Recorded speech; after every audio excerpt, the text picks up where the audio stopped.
Hey guys, and welcome to the brand new show, A Scotsman Talks. I'm doing the usual. I can't help it. Every time I do live, I'm like, are you hearing yourself?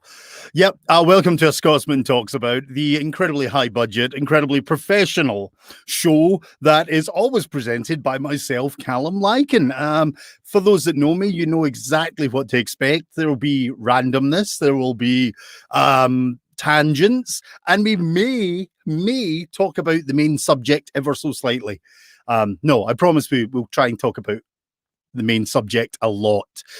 As always, though, please do place your comments, type stuff in, let me know you're here. And also, just basically, if you have any questions, throw them out there.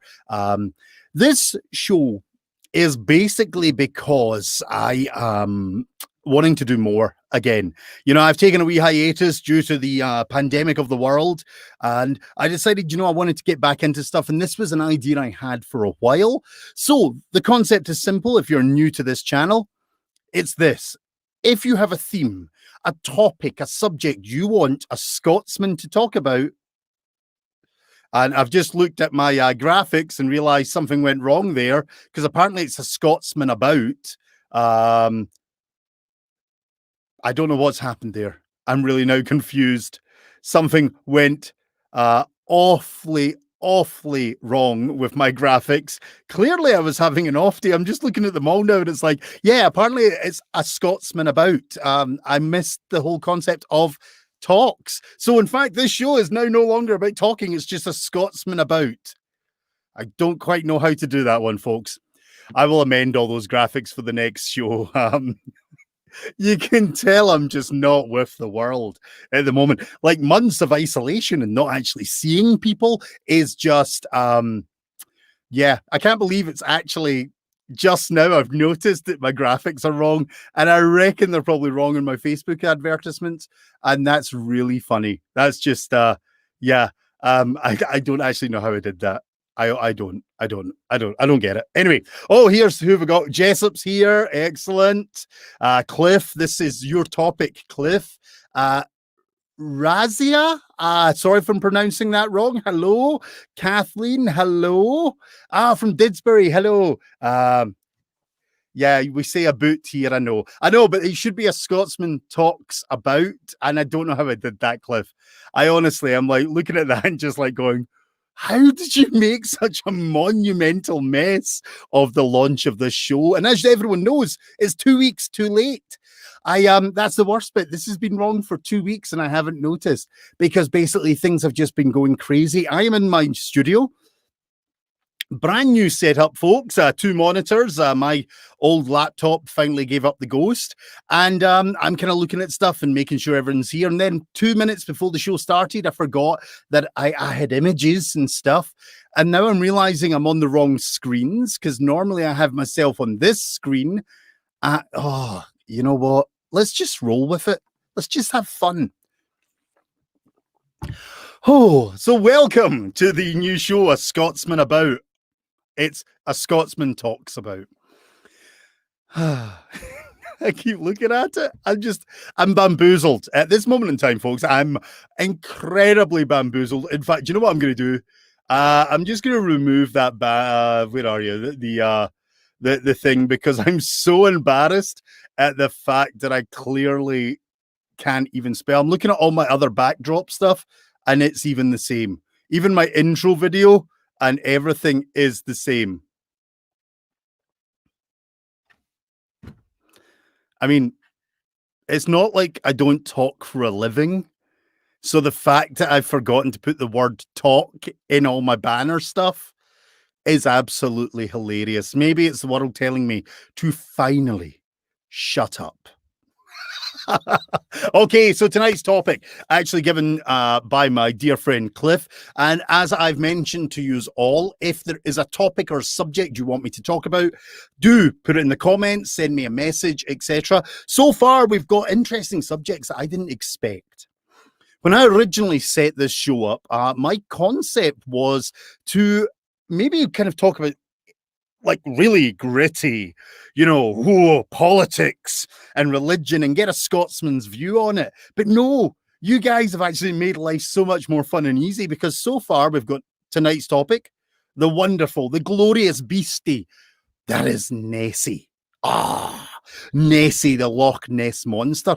But I've also been asked to talk about Kenneth McAlpine, a historical figure from Scotland. Bigfoot has been a big one. People are asking me to talk about Bigfoot, and I'm like, oh, Jinx, Crivens, that'll be fun.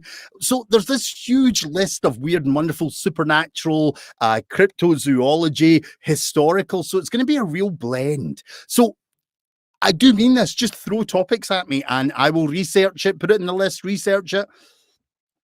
And basically, I'll put a show out for you. And every Monday is the plan now that I finally have everything working. Oh, that's the longest winded intro on the planet. And most people who know me know it's just going to get worse. This is what I do. I haven't been doing my own show for a while, and I realized about half an hour ago that I had to come on and do a whole show by myself without just asking some poor soul questions and then staring at them thoughtfully like this. You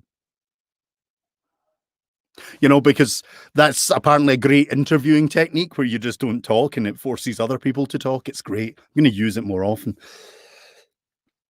Tonight's topic, and let me just see. Am I going to risk trying to do split screen stuff? Lindsay, how delightfully rude. Lovely to see you. Yes, I talk, you know that. Oh, I've missed the doing these just random things with you guys. Like just by myself, meaning that there's no structure, or there's a loose topic of Nessie, and then there's just me going off in mad tangents. But here we are to talk about the Loch Ness Monster. Now, should explain that basically the Loch Ness Monster is one of those wonderful creatures from that tiny little island known as Scotland. That beautiful and glorious island. It's filled with mountains, or to Canadians, pimples. It's got gorgeous glens and valleys, and it's the most glorious place. And you know, I do miss it at times. Doing shows like this and research makes me miss being back home. But you know what? I'm in Canada. I've got this wonderful, larger Scotland. And apparently it's got even more crazy beasties in it. But none as crazy as Nessie herself. So let's get into trying to figure this out here. I'm going to do it. If this goes horribly wrong, folks, just laugh at me. Oh, I've just seen a major problem to screen sharing on this new system. Wait a minute. Let's see if I can just make that full size. I don't know how to do this now. Sorry, I'm just going to do this. My camera kind of blocks a lot of the stuff. Slideshow. Oh, here we go. This is going to not work as well as I was wanting because it's doing something weird. No, I don't want a slideshow. Okay, let's try this. You know what? I love my professionalism. It's not going to work because of this new computer system. I didn't take into consideration sharing a screen would actually share everything and not just the imagery. Let me just see if I can Chrome tab. No, application window. Your entire screen. Application window. There we go at last. Now I need to move back a screen. You can tell I totally rehearsed this, folks. As always, you know, this is total Calum Lykan professionalism at its finest. Here we go. Tiny little me in the side. Look at him. I'm tiny. Oh, it's great. So this is the wonderful location of Loch Ness. Or in fact, this is basically what's known as the Great Glen of Scotland.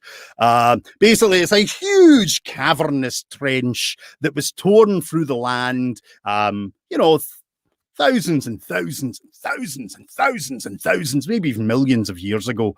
And basically, it left this beautiful channel ripping through Scotland. Now, a lot of people don't realize when we talk about the Great Glen, we actually have three lochs. There is Lochie, Oich, and Ness. And of course, Ness is the most famous of all the lochs. And as you can see, just looking at this this beautiful, I don't know. Oh, you can't see my pointer. Should have maybe made that bigger. But as you can see, it's just this beautiful straight line, kind of interconnected. Fort Augustus is there, Drum na Drochet, and of course Inverness up at the top here. Top.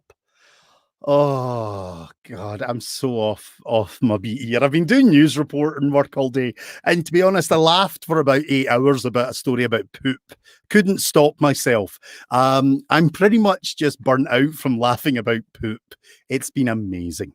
But anyway, the Great Glen is kind of what runs through, and this is where a lot of the myths and legends start, because Nessie, of course, Loch Ness is this huge area here, this beautiful big bit of water. And if this next image works, and these are probably going to be a wee bit small on your screen, this is just a kind of view of some of the land. This gives you an idea of how gorgeous this is, but it's in a huge expanse of water.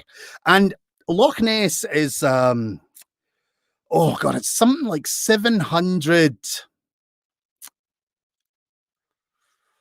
Jings, you know, I've forgotten my maths there. It's 700 meters deep. It's actually deeper than the North Sea, if memory serves. And it's only about a mile across, so it's not the biggest, but it's just that huge, long stretch. You know, if we go back, you'll see this gorgeous, big, long stretch here.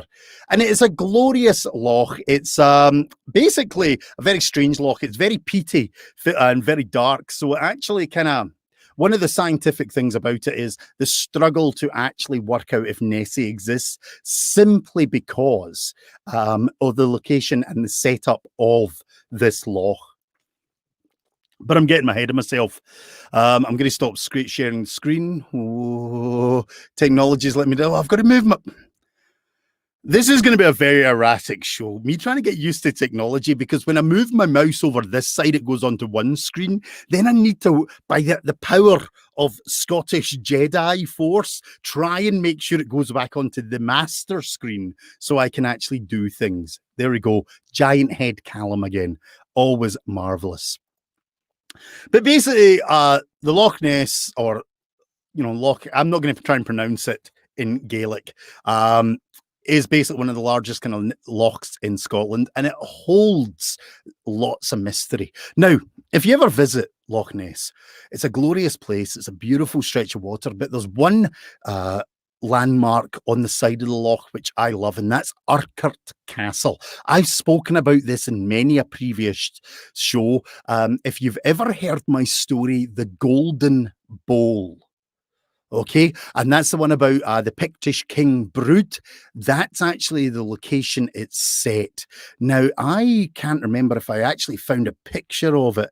So let me just have a quick scan here. Ah, yes, I did. So let me screen share for a moment or two, just so you can... No, not that one. Oh, that's a tiny picture. I forgot to scale that one. This is the one I wanted to show you, though. This is the remains of Urquhart Castle. Obviously, in the image you're seeing is more of a medieval-looking castle, but it once was the old Pictish settlement where King Brut, the king of the Picts, settled down. And it's where the story, the Golden Bowl, kind of the variant I tell, originates from. However, the reason I'm bringing this up is because Brut met another famous character. You see, Nessie became very famous in about 1933. That's when we started hearing about her. That's where she came into the limelight. But actually back in, I think it was about 565 AD. That'd be about right. Something like 565. We actually have what is classed as the first ever encounter with Nessie. So, 1933, 565. I appreciate for a lot of people out there the mind-boggling maths of that, because, you know, not to be rude to Canada, which I love, 150 years or so. No, yeah, I know.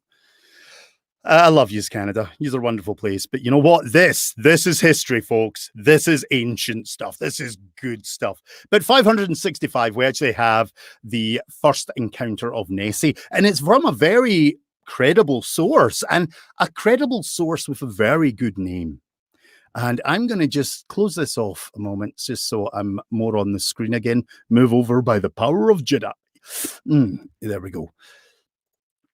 The credible source I'm actually talking about is none other than Calum Seal, Saint Columbus. Now, the reason I say he's a credible source and the reason I admire this man is because you may notice the similarities between Calum and Column, and that's basically because it's another variation of it. My name comes from Calum Seal, St. Columbus, and because of that, it does mean the manly and heroic animal of the dove. Yes. I've spoken about this a few times, but the first ever encounter of Nessie was actually by St. Columba. He was said to have been visiting Scotland. He was actually on one of these pilgrimages. The idea was they'd sent all these sort of Irish monks, etc., over to Scotland, and the concept was to try and convert these heathens, the Picti, the painted ones, and basically bring them over to the true God. Yep, never worked. Still didn't. Yeah, there's a lot of people that worship just weird gods, but yeah, let's not get into religion. I could go all night on that one.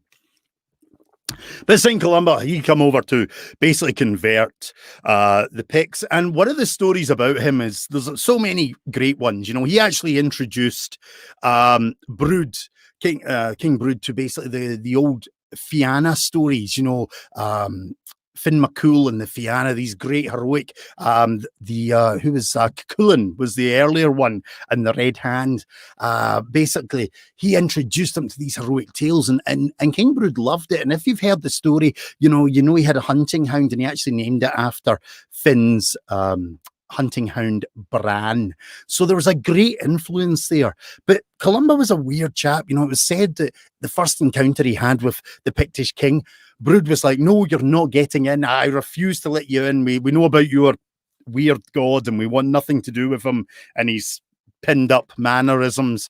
And I'm going to get banned from the air for some of the things I say. But basically, the story tells us that, Colum Seal, he was not to be, persuaded otherwise. He was not going to be stopped, and apparently just waved his hands, and the doors of the fort burst open, and in stepped Colum Seal. And to be honest, I like that idea, but it's very rude, right? I mean, you don't just kick in someone's door.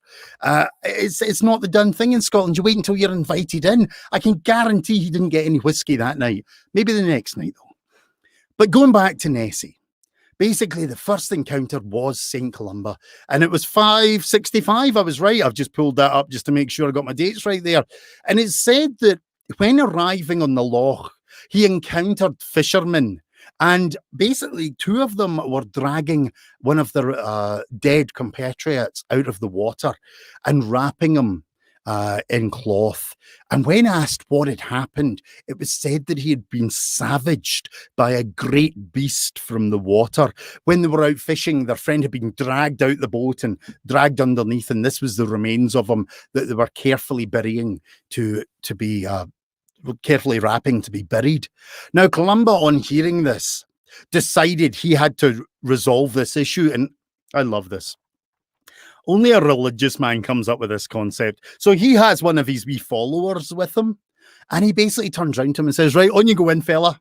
Go for a swim." Right? Okay, he doesn't do it himself. He sends one of his lads into the water. Basically, cannon fodder would be an expression for this one. On you go and potentially die. I'm going to see if I can save you, But what happens is the laddie swims into the water. He's all faithful and happy. And of course, what happens is this sea creature attacks, but never does Columba waver. He basically raises his hands and makes the sign of the cross and tells the beastie to be gone. And as the story tells us, the beastie, and we will call that beastie because we believe it could be Nessie, simply releases the young acolyte that she was about to munch down on. Her supper was ruined at that point, and basically she turned and fled into the water. And because of this chastising from St. Columba, if reports are right, folks, we don't hear of Nessie for another almost 1400 years. It's like, James Crivens, man, how rude. You've just told this person or this beastie in its own house to bugger off, and now it feels so insulted it's gone. I'm wavering tonight. This is funny. I need to keep my focus. But that's the first genuine account that we have, and of course we need to believe it because it was written down by a religious man. You know, we've got to believe that they never ever make things up. So Saint Columba, the first encounter in 565 AD of what we can presumably call Nessie, and that's it, the first encounter. But then what happens? Hundreds of years go by, and is there still encounters? Is there things still seen? Well, we don't know. Nobody documents anything. There's nothing written down, mainly because the Scots were a bunch of illiterate sods, to be honest. We didn't care. We were too busy butchering, slaughtering, raping, pillaging, stealing each other's sheep, drinking whiskey to bother documenting things, and probably with the amount of alcohol that went through our heads, if we had seen Nessie, we'd have probably just ignored it. We probably wouldn't have actually absorbed the fact, thinking it was just a kind of like drunken haze of a great big beastie rolling by. But the next sighting, it's said, is actually 1933. If memory serves. 1933? Yeah. 1933 is the next encounter of Nessie. And let's just see what I've got here. Let's just do that. We'll do that one again. The small Calum. And I've got to remember how to do all this, folks. I don't even know what the next picture is. Ah, ha, ha. Now, this isn't the actual encounter of Nessie, the first one. You got to be careful with your mouse, man. Just this roller balls and things not working. It does sound like more fun than writing histories. Yes, that is true. I'm sorry, just checking all the comments. Hello, John. Thanks for joining. Nikki, thank you for joining. Nikki. Yes. I'm just trying to think, is that Australia or is that? No. There's so many people I know. Okay. Where were we? Actually, no, I'm telling you a lie. We actually have other recordings before 1933. That's right. I'm talking about the first kind of mass media recording here. That always sticks in my head. But basically, we're still talking about 1400 years. 1871, she was sighted, Mackenzie, chap called Mackenzie. Just double checking. I've got facts here that I'm just making sure. He basically saw something that resembled an upturned log or boat, kind of log or boat, upturned boat in the water, and he presumed it was Nessie. 1888, Alexander MacDonald, the MacDonalds being a very trustworthy clan, they saw something large, kind of round body with little stubby legs. But the first major one was in 1933, and that was the George Spicer one. Now, if I remember correctly, the George Spicer one was him and his wife or partner at the time. They were driving on what was known as the New Road. The loch had actually just had a road built around it, and that gave a lot more access to the area, which is probably explains why more sightings came into existence. But basically, this road traversed the loch, and it was said that as they were driving down the road late one night, they actually saw Nessie, or the beastie, on the road. They said it actually travelled in front of them. It crossed the road from the woods and basically headed back into the water. They describe it as being something like about kind of 6 meters, the body being about 6 meters high, kind of oval. They describe a very long neck. They describe kind of stubby legs, flippers, and it basically happened so quickly. They saw it and it just disappeared. And when they got out of the car to see, there was nothing to be seen in the water. So that was the first major sighting in our modern times documented. And I'll tell you what, that kicked off because basically in the same year, we have other people seeing it.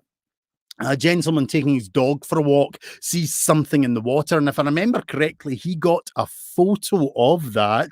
I don't know if I actually have that one on collection here. No, this is just the Oh, no, no, no, no. Let's not jump the gun, Calum. Let's okay. I gathered as many photos as I could, but basically, sightings continued. 1934, multiple sightings until eventually a newspaper sent a kind of big game hunter. I love this one. So this description of Nessie suggests a very good whiskey. I like it. Oh, good whiskey. Yeah, actually, I think Inverness do have a couple of good whiskies. They're more sweet. I'm not as keen on them. I like my peaty smokies. But basically, if I remember, it was the Daily Express, a British newspaper. They got so excited about all this, and this is where it begins. This is where the problem with Nessie really starts to take hold, folks, because what we have to this date is random sightings, historical sightings, comments. Local people have seen this lots. They keep it to themselves, the locals, a lot, it would seem, until somebody approaches them, because they don't want all the hype, and until it became a big thing, they didn't want that. So there's loads of local sightings, and then there's this couple who, let me just double check, where were they from? It was the Spicer one. Does it actually say where they were from? No, I can't see if it says that. But basically, the Spicer people are the first ones to kind of report this, and it starts to pick up. And then the Hugh Gray sighting, and then of course Arthur Grant, that sighting. And basically, this is when the newspapers take interest, because so many people are seeing strange things, creature in this loch, and of course it's sensational. We're talking about a time where the abominable snowman was picking up, and Bigfoot was kind of showing a little bit of interest around the world, and people loved this. So the Daily Express send this big game hunter. Oh no, I'm gonna have to see if I can find his name here, because no. Marmaduke Weatherall. Was it the Daily Mail or the Telegraph? I always thought, I read it was the Mail, but it might have been the Telegraph.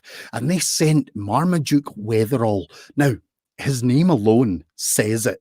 If a name in this world doesn't scream big game hunter, that one, that's it. It's got to Marmaduke Weatherall. Oh, I love it. I should change my name to Marmaduke. Marmaduke Lykan. It's got a ring to it. Don't think my wife would be too keen. But basically, they send this big game hunter to try and find Nessie. Now, it's not disclosed if he was to go up and actually just locate the beastie, or if he was to go and actually, get rid of the beastie and mount it on his wall, sort of trophy style. But he goes up and he starts to find tracks. He starts to find signs of animal life, and he posts all this stuff, and photographs are taken. And it's very exciting. And the whole world starts to kind of get into this idea of Nessie, this creature in the loch, and there's terms starting to be flung about prehistoric creature.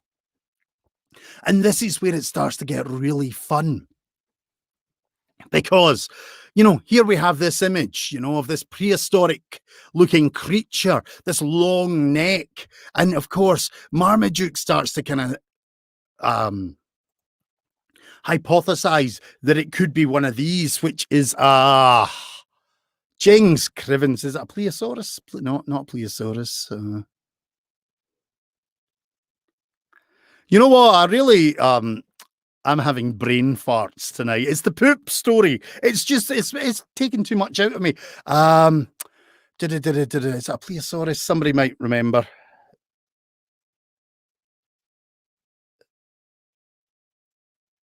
Yep. Yes, Nikki, that's right. And he was also a self-proclaimed big game hunter. So they hired him, but the problem with Marmaduke, and basically he starts to hypothesize all this. But it was quickly discovered that Marmaduke, and as Nikki's actually posted, Marmaduke Arundel, oh, really? Weatherall was a British South African actor, screenwriter, producer, and film director. Effectively, he was a hoaxer, and he created started the problem with Nessie, because when he did his research, the footprints that was actually discovered were a hippopotamus ashtray that he was putting in the mud to create these footprints. And of course, when it was discovered, he was thrown into absolute shame. It was scandalized, and the newspaper basically fired him and destroyed his name. And he was furious about all this. He hated the fact that he'd gone up there to do this thing, and basically his name had been destroyed. So that brings us to the surgeon's photo. And the plesiosaurus, thank you. I thought it was a plesiosaurus. Thanks, Cliff. But that brings us to the surgeon's photo. Now, anyone who knows Nessie knows that this image here is the most sort of recognized image of Nessie. And when this came out in 1934, and it was actually a very famous surgeon who basically, his name has escaped me. It will be somewhere in all these notes that I've got kicking about. But basically, this well-established London surgeon took this photo, and it was published, and people were going crazy over it, because here it is, definitive proof, but also definitive proof from a source, you know, a solid, recognized, kind of sensible source, a doctor. Who could ever consider anything other? And this was the photo that kicked it all off. People got excited. People got really into this sort of idea of Nessie. They had so much fun with it. And like, people flocked to Loch Ness, on Nessie kind of hunting. And it wasn't for another, I think it was 20 or 30 years until it came out that this had actually been faked. And it was actually another brainchild of Marmaduke Wetherall. He was so pissed off that he'd basically been treated so badly by the newspaper for, may I remind you all, faking the original evidence, that he employed his son-in-law and the surgeon to basically fake it. And what this is, they said, was the bottom of a toy submarine with a plasticine sort of molding placed on it. And they just dumped it into the shallows and took a few photos. But because it was coming from a credible source, everyone believed it to be true. So this was the beginning and technically the end of a lot of Nessie belief, because when it was discovered that it had been faked, it created this split issue with Nessie. A lot of people saying it's all hoax, and a lot of people, like the cryptozoologists, believing that she might exist. But Nessie had, by that point, actually got into people's minds. She had become beloved, even to the Scots and tourists. So people started flocking, and sightings of the beastie have been numerous. Here are just a few that I've found, photos of potential sightings. Soak it in, folks. As we know, one of the more traditional kind of concepts of Nessie was the three humps. You know, that one has now been diminished. This one I think is fantastic. This was actually on Apple Earth, or Apple's variation of Google Earth. I'll go back over all these though, folks, don't worry. Another one. Sorry, some of these are a wee bit small, a wee bit tiny. And of course, this is one of the more recent ones. This was actually back in 2017. And we'll come to that one in a minute. So let's go back. Throughout the time, Nessie has had numerous sightings, you know, from the 1930s all the way through. We're going into the, you know, the 60s, 70s, 80s, 2000s, we've got 2010s, and coming all the way up to I think 2015, 2017. Some of them, I think the last one I showed was about 2000, and I think it was actually after that. I think it was about 2018. But basically, Nessie has captured the hearts. Like, everybody wants to believe in this beastie. I mean, put a comment for me. Let me know, guys, what your views on Nessie is. Do you believe in the great beastie of the Loch? I'm just curious to see what kind of views are coming back from the audience tonight. Like, how many of you actually think Nessie's real?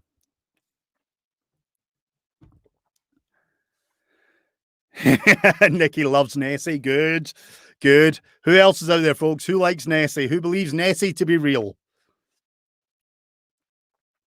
Come on, I'm not going to say any more until I... Yup, Cliff. Well, I know you do, Cliff. This is your subject you wanted.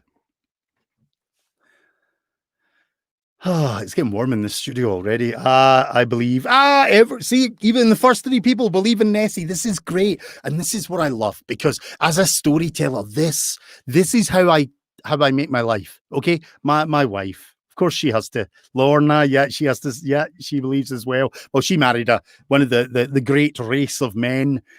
So you know, she gets it. She gets it. But this is what I love, because as a storyteller, if I remember, Nikki is a storyteller as well. If I'm thinking of the right Nikki, because there's a couple that I know.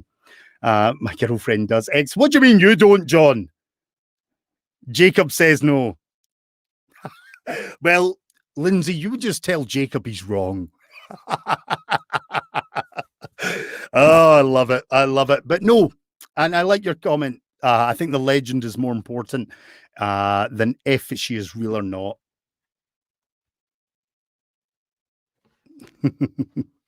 So, and that's a valid point. And as a storyteller, to me, what Lindsay's actually said is very true.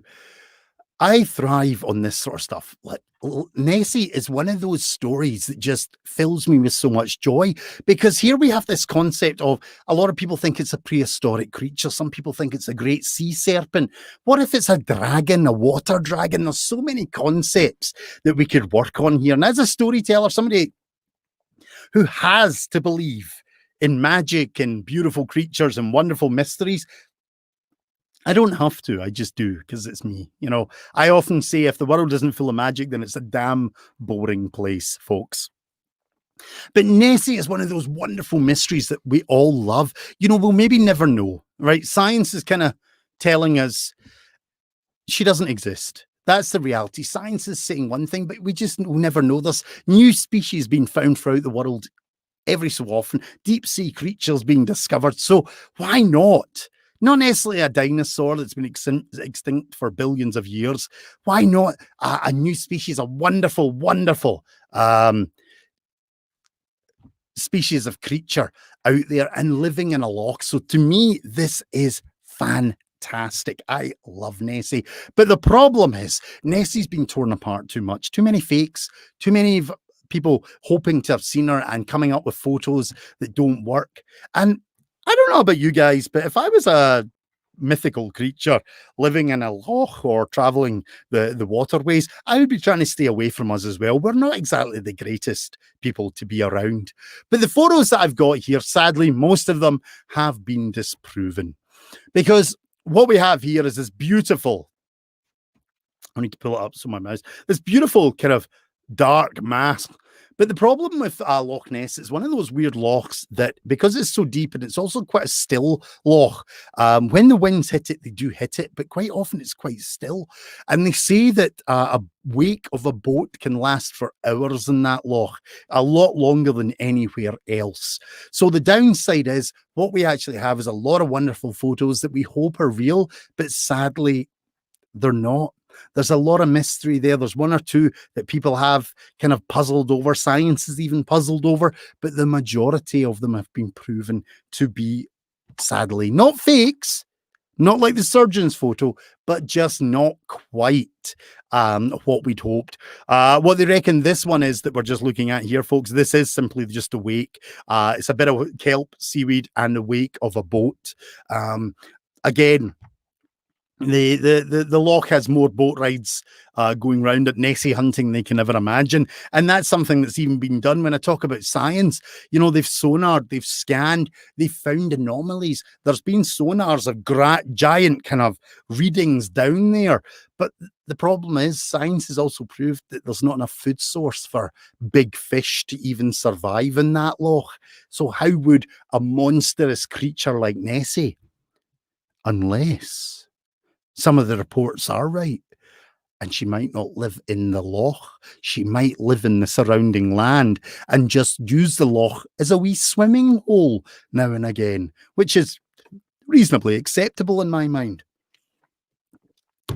But this photo that we're looking at here is simply just a boat wake. Now, this one's a bit more interesting. I like this one because, okay, it's showing a weird kind of sort of what looks like a snake, lizard, reptilian kind of long thing.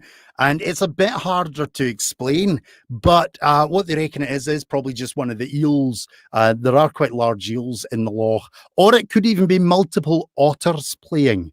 That's what they kind of believe this one could be. But I like it because you do get this actual typical kind of three hump scenario, which was one of the early depictions of Nessie. This one I really love because this is great. This just shows you how our imaginations blow up. So this was actually taken from above. This was taken by one of the sort of Google Earth or Apple sort of ones. I think it was Apple. And everyone lost their shit over this one. And I don't blame them, because when you first look at it and glance at it, you're like, holy, look at that thing. I mean, it's totally different from what we imagine. Nessie, it looks like a shark. And everyone got really excited. And this created a lot of hoo-ha until some very intelligent person kind of went and scanned in and adjusted the textures. And what you can actually see here is the slightly adjusted one. This is a boat. This is why I love people, because we immediately jump to the fantastic and the unknown at times. And then we sit back and realize that there's a more logical explanation. But the fact is, yeah, there's actually a boat in there, and that's a kind of boat wake on this loch. It's quite a common one. But when you first look at it, it just looks phenomenal. You're just like, holy shit, Nessie's not a serpent. She's not a plesiosaurus. She's a goddamn megalodon, or whatever the giant shark is. It would be a megalodon. Yeah. Probably not as big as a megalodon, that one. That's a, mind you, if that's a boat, that's a pretty big shark, actually. Yeah, I wouldn't want to meet that one. This one again, this tiny little image that I really should have sized up, folks. This one is just a log. Yeah, that's the reality. Sadly, a lot of the images that people get, it's that kind of phenomena that people see what they want to see. They actually have that expectation of looking, and they'll see something unusual, see something quite mundane, but their mind will tell them it's something fantastical. And this breaks my heart, because I hate to try and dispel myths like this, and I'm not, because I'm a believer in Nessie, but I'm also having to do that balance thing, you know. I don't want to just make this out like Nessie's real, Nessie lives, Nessie's real, woohoo, long live Nessie. However, the problem is fakes. We had the surgeon's fake. We've had a few through the generations. This one really kicks me in the teeth, because this was a really exciting photo when it came out. What you can see here is this huge hump. Scale of this beastie is monstrous. And people got really excited, because a lot of people think it's like a giant catfish that Nessie is now. And it's like one of the really uber big ones, or even is that sturgeon get really big? Like these monstrous big fish that can get to like gigantic proportions. So people got really excited, because here we now have possibly absolute proof of Nessie. It looks like a great photo. It looks reasonably realistic until you actually start paying attention to it. But this one made headlines again. This actually re-sparked the whole Nessie thing back in Scotland, and I believe in a few countries in the world, until it was discovered that the guy who did it, it was an absolute hoax. What you're actually looking at is a catfish. But what makes it even worse is apparently catfish, and maybe some of the hunters and that out here and fishermen and that will know this. But I discovered that catfish have very unique markings. In theory, no catfish will have the same markings. And what we have here, the dumb, I'm not going to swear, the dumbass, I'll go gentle swearing, that faked this, had already posted this giant, I mean, it was a big beastie of a catfish he'd caught, but he caught it. And I kid you not, it's almost at that angle. What I want you to imagine is that picture with a man behind it looking all proud, holding this huge catfish. And he'd posted it in his public media page. And when this was zoomed in and people compared the pictures, the markings were identical. And you can actually tell it's a bit of a Photoshop. You can see it's not 100% kind of authentic looking. So this really killed a lot of people, because You know, Nessie is a big thing. It's one of those things in Scotland. People come to see it. You know, they come to see the history. They come to see the culture. They come to see the men in kilts. They come to drink the whiskey. But Nessie's a massive draw into the Highlands. And people go there. So when people fake it, they ruin it for everyone. I would rather, as Lindsay said, just have the story, have the legend of Nessie, than have these stupid, rubbish, fake proofs that people try and create of a beastie. It makes absolutely no sense to me to try and fake something like this. Why not just have the myth, have the legend? I mean, the tourist trade, I mean, come on, guys. Who wouldn't want this wee bugger? Look at it, it's adorable. That is just, oh, Nessie toys. Tourism in Scotland. Here's a wee figure for you. And I didn't even know this one. This is a man that during the first Scottish referendum for independence, I basically did research and discovered tourism alone was really strong in Scotland and could sustain us to quite a high level. And then if you add the whiskey and the film industry that wanted to come in, Scotland would have actually been a reasonably wealthy country on those. But I didn't realize that this wee bugger here, right? Not this wee bugger, this effigy, $80 million or pounds, I can't remember what figure it was, a year in tourism just for this one. This wee thing, $80 million. Nessie is a huge industry in Scotland. So, of course, we want to keep it alive. So, when people start faking it, what they're actually doing is damaging a legend, damaging a story, because basically, this is a huge thing for us. This is a beautiful, passionate thing. And yes, one day we'll probably discover that she's either real or not. But the reality is, it doesn't matter. It's that story, it's that legend, it's that interest, it's the fact that people come in droves to stand on the side of a dreich, damp, cold, windy loch and stare at water for hours. And I've seen them just staring at the water, really creepily, hoping in their little hearts. You can just see that little spark, that joyous little thing in them, that they're just hoping to see Nessie. They just want that one wee glimpse just to confirm that their life isn't as mundane, that maybe there is a little bit of magic in the world, and they will stare at that water for hours. And I don't care if she's real or not. To me, that's amazing. That wee story has enough power to bring people from all over the world just to stare at water. That is phenomenal in my mind. And the fact that it brings £80 million a year into my country for tourism for this. I mean, this was just one example I found. There's loads of these. They're so cute. I don't think I ever owned one of these. Hey, folks, back in Scotland, do you want to send me a Nessie? Please? Please, someone send me an essay. I'd love to have an essay. But anyway, yeah, tourism alone. So here's the thing about Loch Ness, folks. This is a very random show because my brain is in a random mode. I got a lot of sun today as well. I decided in 32 degrees or something to go out and mow the lawn. And I'm Scottish, and you might not be able to see the back of my neck. Anyone who's done a festival with me in Canada will know that there's parts of my body that are now bright pink and ouchy. But I'm kind of like, I'm feeling it just now. So I know I'm incoherent and having fun, but that's what these shows are about. These are never going to be 100% professional and solid, folks. This is me just having fun with you guys and talking about some interesting subject. Lindsay, Hamish will destroy it.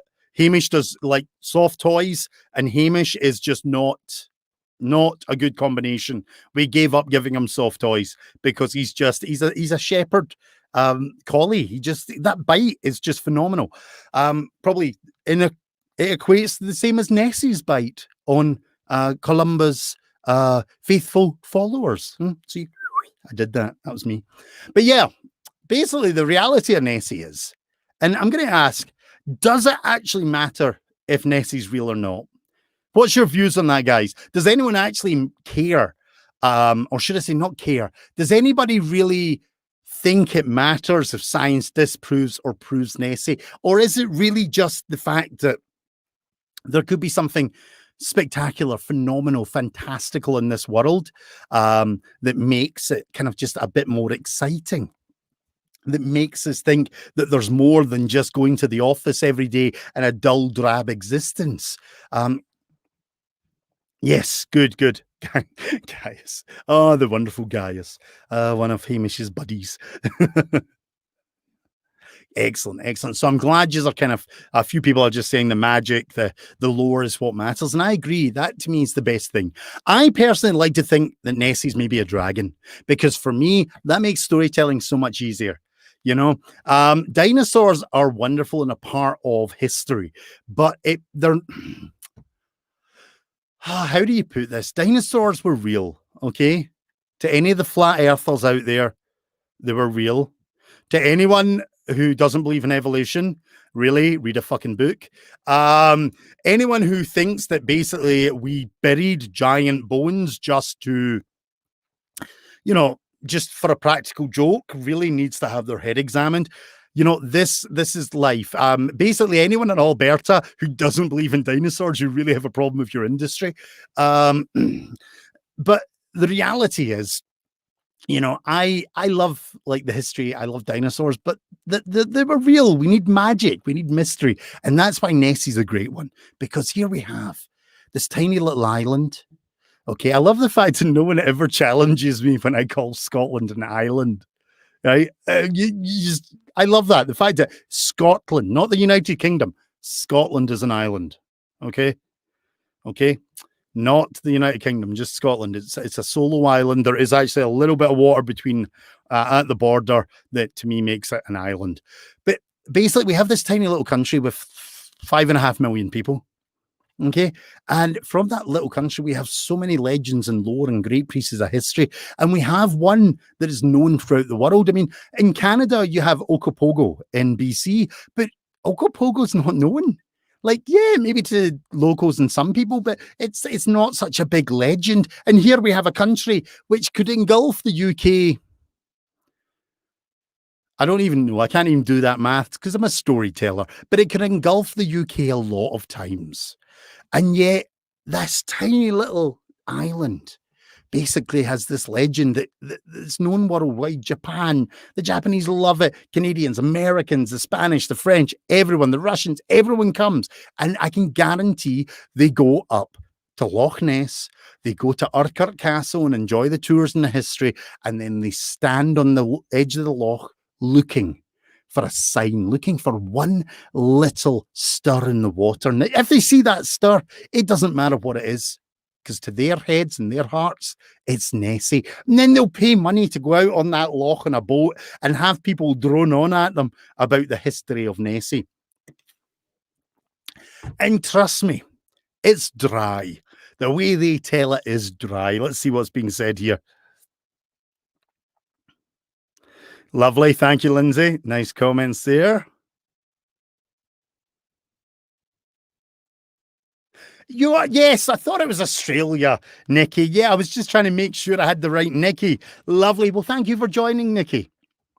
But yes, so Nessie is just one of those wonderful things. I don't even know what my next photo is here, folks. Ah, yes. As I was just saying, here is a map of North America. Okay, couldn't find one for the rest of the world because apparently we don't care. Or should I say, we don't matter when it comes to the Americas. Yeah, I exclude Canada. And of course, all my wonderful American friends, because like most of the American people I know are marvelous people. They're intelligent and wonderful and delightful. But this is just a prime example of magic and mystery that's out there, folks. This is a cryptids map of North America. And where is she? There we are. There's Okopogo. And see, I didn't even know about this one, or this one, or this one, or this one, or this one. The Wendigo, everyone knows. You know, Sasquatch, we all love a big hairy fella with big feet, don't we? You know, that's the thing. Everyone loves a mystery. But this just shows you what's out there. This shows you kind of what the world is about, folks. The excitement, the fun, the fact that people love magic and mystery. So look at all that we map. And in your heart, tell me. Actually, just kind of look at it and tell me how many. Put a number. How many of you knew about some of these? How many of these names do you recognize? Just a couple of you, just throw a number out just so I know, just to give me a wee idea. The Flathead Monster. I don't know that one. You will need to tell me about that one. Okay, so just do me a favor, guys. If you can have a wee look at this map, if you can see it, and just tell me roughly how many of them. 6. Yeah, that's cool. Ooh, Lindsay, again, I didn't know them. So the Wendigo I do know of, but that's interesting. I noticed that Alberta doesn't have anything in it, which I thought was really weird. But then that might just be because Albertans are a little bit more refrained, I'm discovering. 6, about half. Well, Lorna, yeah. Yeah, you're one person. That doesn't surprise me, Lauren, because I know that you love reading all this stuff. 5 from Taraya. 5. Excellent. So about 6, lovely. Okay, that is amazing. So, okay, guys, so there is a huge map, and as we've already discovered, the Flathead Monster's missing, couple from Alberta, and a couple more. So here's my point. That's the Americas, okay? That's like USA and Canada. Those places are monstrous. They're huge. I mean, this landmass is just huge compared to Scotland. But yet, you guys know only 5, 6, maybe a few more of what's out there. But yeah, I could probably guarantee every one of you knew about Nessie. And you know a lot about Nessie. You know the myths and the legends. And that's what I'm just trying to say. It's this amazing kind of concept that this wee country has it. However, the fact is there's more magic and mystery out there, and I love that. I love the fact that we do still believe. I'm looking at this map, like the Beast of Bray Road is a great story if no one's heard of that one.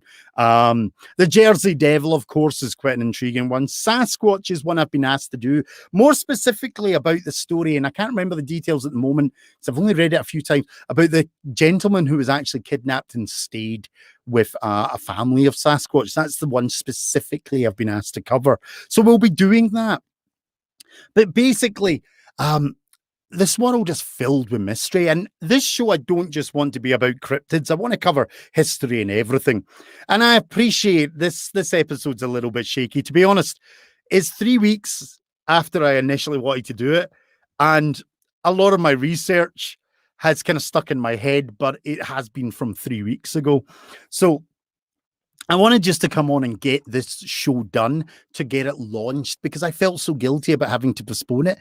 And also, I just wanted to get back into the flow of chatting by myself to an audience on this camera. So please put down some of the kind of things you want to hear about. Do you want to hear about history? And it doesn't need to just be Scotland. Do you want to hear about history, about creatures, about myths and legends? Do you want me to cover politics? Do you want me to cover religion? Kind of not sure I want to about them. You know, do you want me to cover the French? Please don't ask me to cover the French. Please. I will literally get banned from a whole country.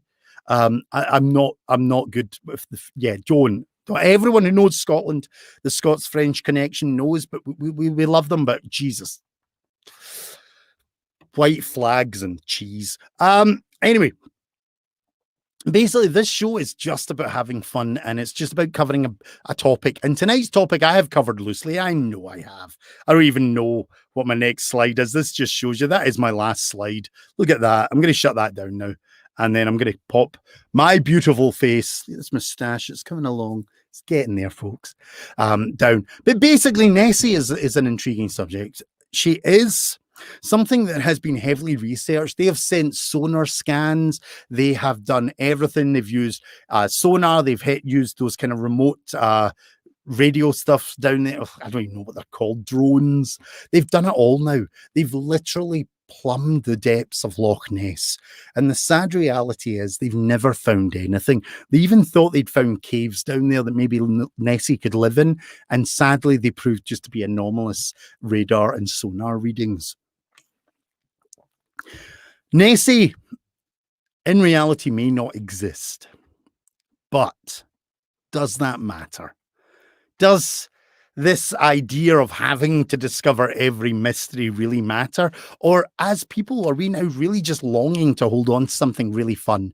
Just a bit of magic, a bit of love, a bit of fun. You know, the chances are we'll find new and wonderful things. It might not be Nessie, it might be Bigfoot, it might be the Jersey Devil, it might be a megalodon living at the bottom of the sea. It could be anything. It could be dragons. Please be dragons. Please, please, please, please. I mean, let's be honest. If 2020's taught us anything, pandemic, murder hornets.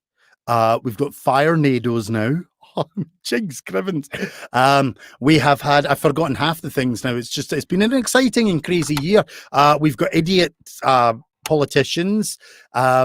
We've got crazy stuff happening out there. So if this year is, in fact, the Pentagon released UFO information as well. Was that a genuine article I read, or was that just a fake one? There's so much out there. But you know what, guys? If we've got so many weird and wonderful things happening, why can't there be some magic, and why can't there be some fun and beauty and intrigue and mystery left in this world? And dragons, please let there be dragons. We really want dragons, but not the kind of dragons that were in the Christian Bale movie.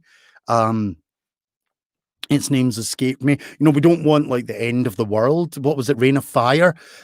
We don't want like dragons to come back and just totally decimate the world and us to be living in a kind of post-apocalyptic dragon age. Not even dragon age as in the game, because that'd be cool, you know, running about in armor. But you know, like a world ruled by these weird creatures that aren't really actually interested in anything but eating us and burning us. No, just cool dragons that live, that we can kind of semi get on with and not necessarily tame or take over. But just, you know, have these creatures flying about and occasionally have to run for our lives. And maybe, every so often a city or village gets burned and the cattle get eaten. I mean, that's a small price to pay for having dragons. I mean, come on, guys. Who agrees with me? You know, a little bit of burning, pillaging, death, and mayhem just to have a few dragons. I'd be pretty cool. I'd be okay with that. You know, as long as they don't eat my dog or my cats, I will be happy. Or my wife. Oh, that was, yeah, that was totally the wrong order to put that in. Let's just reset. Can we just rewind? Ignore what I said there. My wife, my dog, or my cats. As long as they don't eat any of them. Oh, priorities. I'm going to get so slapped for that later. Oh, let me just check comments here that are coming in. Oh, fascinating. So tons of legends in Alberta. I will need to research that. Lindsay, if you've got any sources, just send them my way, because I've not really looked at Alberta much, because I've had so much other stuff. Viking lore, Greek gods and dragons. Lovely. Easy done. Do you know any, sorry, folks, of the Irish cousins of Nessie? Oh, no, I don't, but I can look them up as well. I'm okay with dragons. It's dragons. Everyone likes dragons. Yeah, good save. Thanks, guys. I don't think it was a good save. I totally screwed up there. Like, my order was wrong. It's because she's such a tough woman. She doesn't need to be looked after. She's like, God, she kicks my ass. I mean, honestly. And you know, you guys have met her. You know what she's like. She's just fabulous and tough. And I'm the one that doesn't know how to do things like cut wood or camp. Yeah. Yeah, I'd be useless. Okay, here's the reality, folks. In a world full of dragons, I'm probably going to get eaten first, okay? That's all I'm saying. I will be the guy, like I used to say when I came to Canada, I wanted to hug a bear. The first thing I'm going to do is something stupid. If I see a dragon, I'm going to go and try and hug it, okay? I'm basically going to give that big, scaly, beautiful beastie a big hug, and basically I'm going to be a Calum kebab, okay? End game. That's how it'll end. I'm proclaiming that the 2020 will end with a Calum kebab being eaten by a dragon. But hey, guys, what a way to go. Oh, what a way to go. I mean, that, I'll remind you that people might miss me. Maybe I can speak to the dragon. I mean, I do have, wait a minute. I do have this fabulous screenshot. If I can will over. Let's just see if I can actually see this. This is not the best, but this is actually my, imagine this full size. This is my computer screen backdrop. Actually, do I have that on this? I'm just wondering. Oh, I do. Let's just close that down. Oh, I can't, can I? Because if I try and close it down, then you won't actually hear me. But imagine that as a full scene. This is actually a scene from the fabulous storyteller. He's telling a dragon a story. That's what I envision my life. I basically want to be the guy that tells a story to a dragon. How amazing would that be? And you know, it's doing a lovely thing. It's warming his hands. Ah, it's so beautiful. Um, yeah, yeah. There's a little insight into the madness that runs from Calum's brain. Ah. Oh, that's a story for a different time, Jacob. The tackling of Nicholas. Oh my God. Um, that's a throwaway comment by one of my friends in the Viking community. Basically, when my wife tackled somebody, and it wasn't just a tackle, it was literally a full-on wrestling, flying through the air, midriff gentleman buckling as she took him down, like total like badass style. It was so funny to watch. And literally everyone just around the campfire drinking mead kind of went, oh, because they couldn't believe what they just witnessed. It was amazing. And that's why I love that woman. She's just so kick-ass. But anyway, Nessie, folks, whether you believe in her or not, I always call her a she. It's just been the standard. It doesn't matter to me if you believe in her or not. She is this wonderful thing. She is this amazing mystery. And I hope that mystery goes on forever. I hope science doesn't ruin it, because science ruins so much. I mean, it also gives us so much. Don't get me wrong, I'm not anti-science. I mean, okay, this idea of having a round earth is just ridiculous. Everybody knows it's a pyramid. But the fact is, science does it kind of sadly takes a lot of the mystery and the magic out of the world. So I kind of hope that they see sense and kind of find that stopping, just to allow that little bit of magic. You know, there's books out there, there's stories, there's legends, there's stuffed toys, there's silly hats. Basically, Nessie is a whole kind of world of her own. It's a whole community. Inverness and Loch Ness and those surrounding areas have made really good money out of this legend, and it's something that those small communities in the Highlands need. Not that Inverness is necessarily a small community anymore, but from my point of view, and from any of the people on here that are, I think I know Nikki's a wonderful storyteller in Australia. Lindsay's looking at developing into storytelling. There's something about these stories. There's something about these legends and myths that we need to keep alive, because, you know, we're becoming really desensitized to this world. We're becoming infatuated with our technology. And I say that talking to a camera in a room full of tech. But, you know, we're kind of losing that little flicker of imagination and desire and passion that comes with a good story, a good bit of magic, a bit of mystery in the world. So we can't afford to lose that. And that means we can't afford to lose Nessie. We can't afford to lose any of these other creatures, because once somebody finally steps in and definitively says it doesn't exist, then the problem with that is it does stop existing. And the stories become pointless and the magic becomes pointless. And that's a weird thing for me to say, because I tell stories about dragons and giants and trolls and weird creatures and unicorns. But, you know, it's a weird thing about stories. You know, we can keep them alive because some of those people don't believe in them, and some of the people just they enjoy the magic of them. But the fact that it's a mystery like Nessie is now going on for nearly 1600 years. Would that be about right? Yeah, ballpark figure, 1600 years.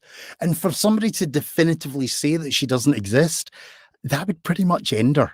It wouldn't even become a story, or it wouldn't become a bit of magic left in the world. It would end it, because it's got into an age where we now use science. If she had ended with the Brood or St. Columba story, I can guarantee there'd be beautiful myths and legends flowing about her for all more. But the problem is she's got into now the age of reason, this age of sensibility, where sadly, if eventually it is proven she doesn't exist, she will dwindle and die. So what we need to do, folks, is we need to keep that passion alive. We need to remember that no matter what science says, there's always a glimmer of hope. There's always a beautiful moment. You know, I hang about with guys that love the Norse mythology and they love the Norse gods and all that. And it's not necessarily that they believe they exist anymore or believe they ever existed, but they still enjoy those stories. But that's because those are stories from hundreds and hundreds of years ago. We're now talking about stuff which potentially could exist. And when it stops or gets proven not to exist, that's when it becomes a nightmare for us all. And it becomes sad days because science will literally tear it apart and end it. I'm just going to check. Yeah. Stories map culture and the unconscious. We lose them and we lose our souls. Very well said, Nikki. Basically, this is going to be a series just about me talking and having fun and meandering and covering brief sort of outlines. Nessie's a very difficult one to start with, and I knew it would be because the Nessie info's out there. There's not anything new I can bring to it, anything overly exciting. I can just talk about this wonderful and passionate thing, this bit of Scotland. It's a bit of my home. And that's what I love about it. The amount of times that even I've gone up to Loch Ness and I've stood Nurkirk Castle on those walls and I stared into that dark loch. And even I'm looking for Nessie. I can't help it. You do. It's a magical place. It's a beautiful place. Let's get one of those. Let me just do that again. And now I need to go back to my screenshots if I can find them. Did I close it down? I probably closed it down because I'm an idiot. I did. Damn. Okay. Well, we won't go back to any of the screenshots. Yeah, there we go. Let's go back to my face. But yeah, basically, it's a beautiful place. You saw those images, that castle on the loch. It's just filled with magic and wonder and great stories. I always tell one story about it, but there's so many more. The loch itself, this vast, ripping, tearing, wrenching valley, which is deeper than, if memory serves, the North Sea. Guys, that's a loch on an island. And it's that deep. That's so phenomenal. That to me is just a beautiful, beautiful thing. So this whole series is going to be filled with myths and interesting stuff and whatever else you guys want to hear, history and it all. And I hope you're going to have fun with it. It's not going to be professional. It's me. It's not going to be 100% factually solid. Don't fact check me on anything. Basically, you know, we're going to start. Nessie wears tartan mittens and a scarf during the winter. Fact check me on that, folks. Please try and disprove what I just said. That is the whole point. Myths and legends, you can't fact check. You just got to believe. You gotta have that passion. What stupid dog obedience? That is the most random comment I have ever had. Hi, Catherine. How are you doing? So I hope you've enjoyed this kind of first episode. As I say, it is a bit random. It's not as prepared as I want to be. I'm going to hold up my hand and say that, guys. This is something I researched weeks ago, and then my life has got crazy between computers dying on me and things happening and craziness and the world burning, as I call it, just the world burning. Getting too much sun today. It's all there. So please keep your comments coming. Keep the suggestions coming. We've had a few there. There's a few people I need to chase up for information as well, which is wonderful. Believe in Nessie or not believe in Nessie, at the end of the day, it doesn't matter. Believe in the stories, the magic, the mystery, and the potential for something to be a little bit more interesting in this world than what we're used to. That's all we're asking. Just reignite your imagination and enjoy the journey. There's so many great mysteries out there still to be covered and a huge amount of stuff to be talked about. So that's what this show is about. I'm just going to pull up my notes one last time. I'm going to make sure that I didn't miss any valid Nessie points because oh yeah, that the photo of the ship was an Apple Maps. So, you know, Steve Jobs got it wrong again. Sonar studies were done, yep. There was something in here I was looking at. Oh yeah, the DNA survey. So the problem with all the mysteries of Loch Ness is the fact that I mentioned there isn't actually enough food source in there. They do all this stuff, and they did a DNA survey. So I'm going to tell you this: if Nessie is real, they reckon she's an eel, a big giant eel, in the loch anyway. However, I still believe that there's underground channels and that she swims away. Like, let's be honest: if you're a giant sea creature, a monster, a big beastie, are you going to stay in Scotland all the time? Or are you going to travel? I've always said as a joke that Okopogo is just Nessie on her holiday. Because, hey, why wouldn't you want to see the world? If you've got the whole oceans to travel and all these waterways, why wouldn't you want to travel somewhere interesting? So to me, basically, Nessie is, sorry, COD talk's going on. I've got my friends who play Call of Duty, and unfortunately it keeps popping up even though I don't have Facebook. And I'm like, go away, guys. Nick, Paul, stop talking. Jacob, tell them to stop talking.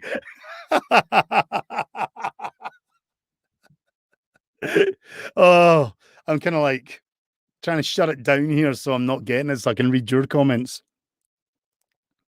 Okay.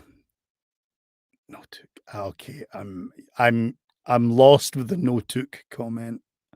Oh, it doesn't matter. It's all good. So, folks, I'm going to call it there because I'm starting to melt. And as I say, I'm all over the place at the moment.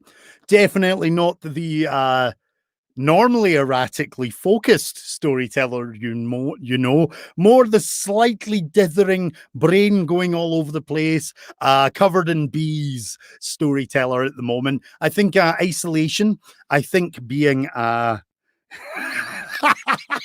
Jacob's message them, stop talking. I'm definitely more all over the place at the moment. I think isolation's starting to affect me, folks. I'm definitely missing, and I think this is probably something a lot of people are, I'm missing the social aspect of life. I'm missing very much the social aspect of what I do as a living. I watched the fabulous movie, The Greatest Showman, last night, and it was wonderful. Absolutely brilliant movie, but there was some bits in it that just made me realize, it's like I do miss that spotlight. I've never been in a spotlight, so I'm just telling you this now. When I come back to live stage, I'm going to try and book somewhere where I can literally have a big spotlight on me, and I'm just going to stand in it and smile for about half an hour because I'm just going to be so happy to be back on a stage talking to actual people. And I know yous are actual people. Don't get that wrong, but I can't see yous, which is kind of weird. I really should try and look into Zoom or something so I can see your beautiful faces. However, I'm going to say this. Remember, send me some topics. If anyone wants to actually join me on this show, you can, if you've got a good camera and a microphone, basically you can come in and we can have a wee bit of banter about what the subjects, etc. I'm not saying you need to be on for the whole thing, but just, a little bit of juggling and that. It'd be quite nice to see different faces rather than this beautiful visage. But yeah, I'm missing people. I'm a social animal. Like Nessie, she's more of an introvert. I'm more of an extrovert. Nessie likes to hide away, occasionally peek her head out, get some idiot taking a photo of her and go, oh, damn it. Because they always get her bad side. That's the feedback I've always heard about Nessie. She complains they always get her bad side. Me, I'm an extrovert. I like people. I like to be on the stage. I like performing, and I'm definitely missing it, folks. So I don't know how this is going to go because I think mentally I'm becoming unstable. I've decided. I think that's the declaration I'm going to make. Isolation is making me unstable.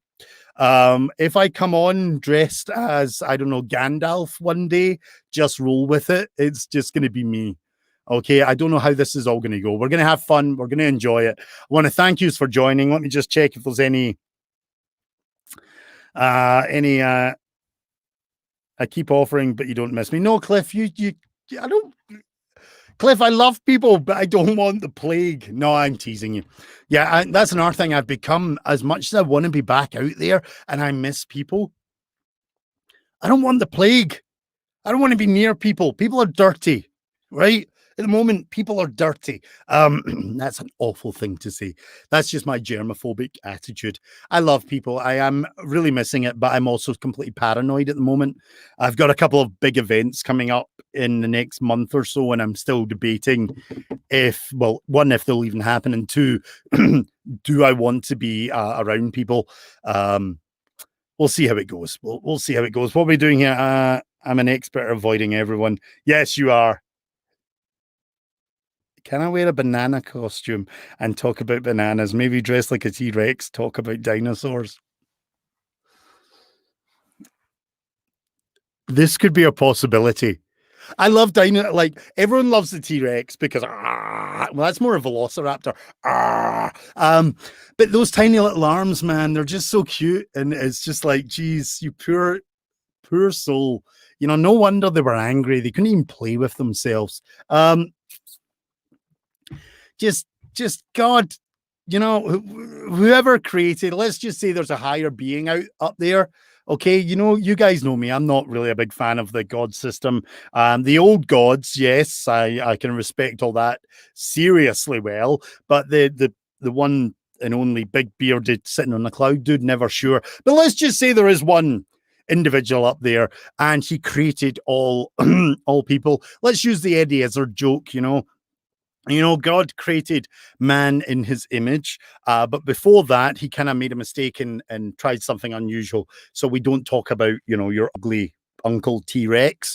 But I always think that the fact that if one great beast creature, not beastie, being created life, then what a sick bastard. Seriously.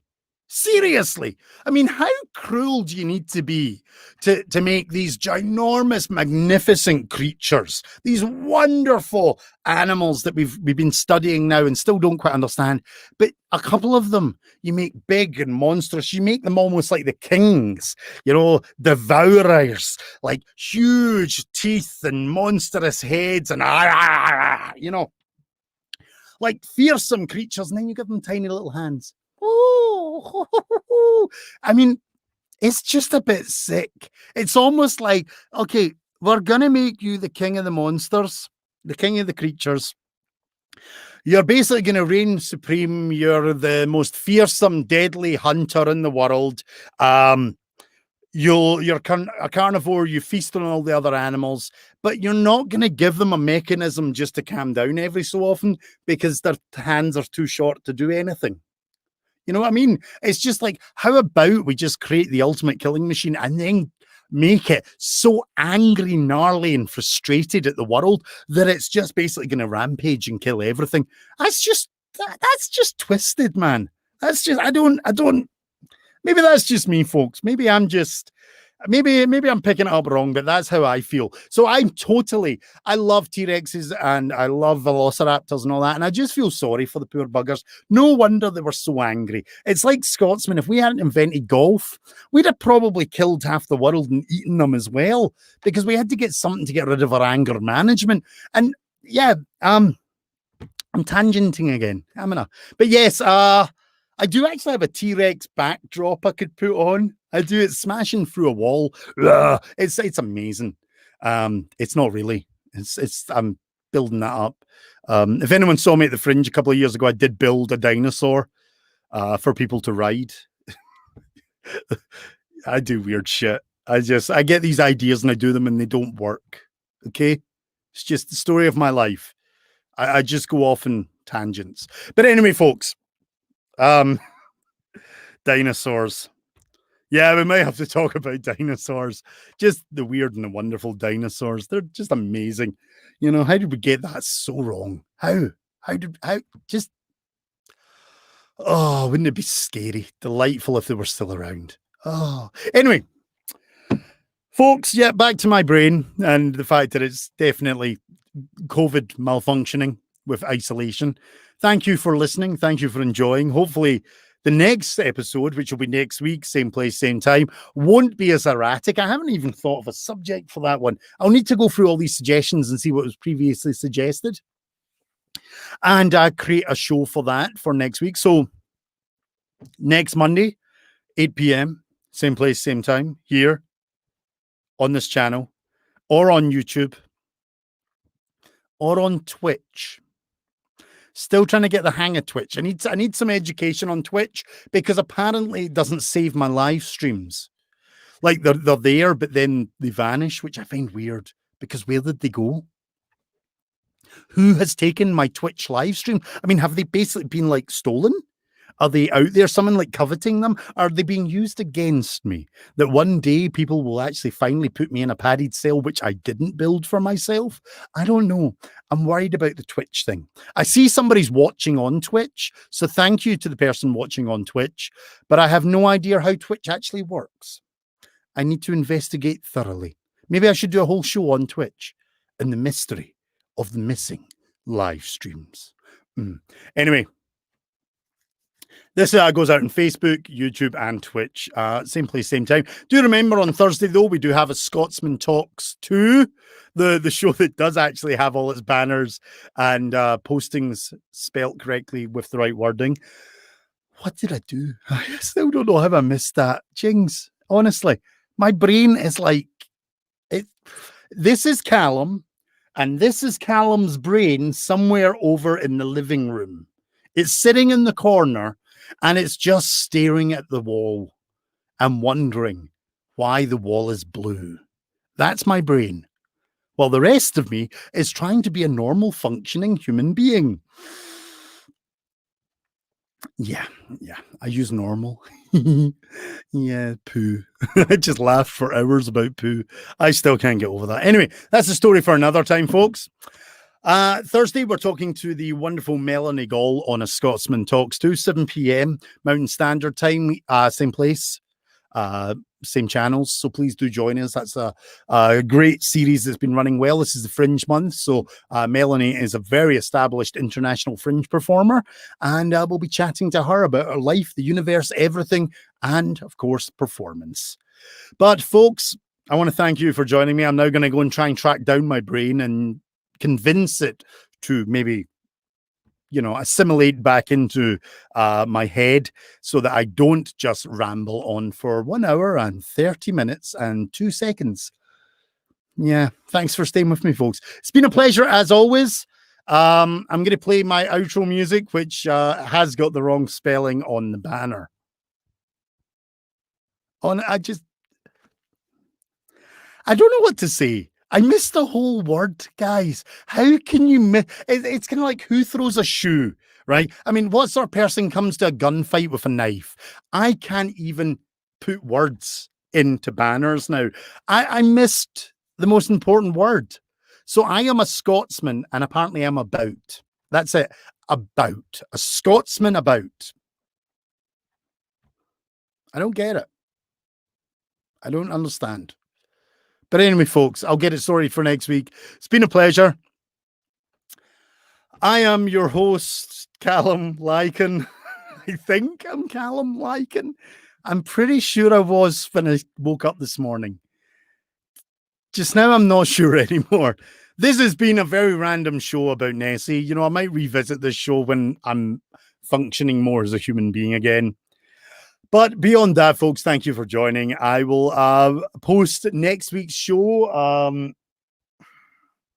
Trying to think what subjects I got. I've got so many cool subjects. Anyway, I'll look through the list and I'll figure out which one to do next week, and then I'll schedule it properly.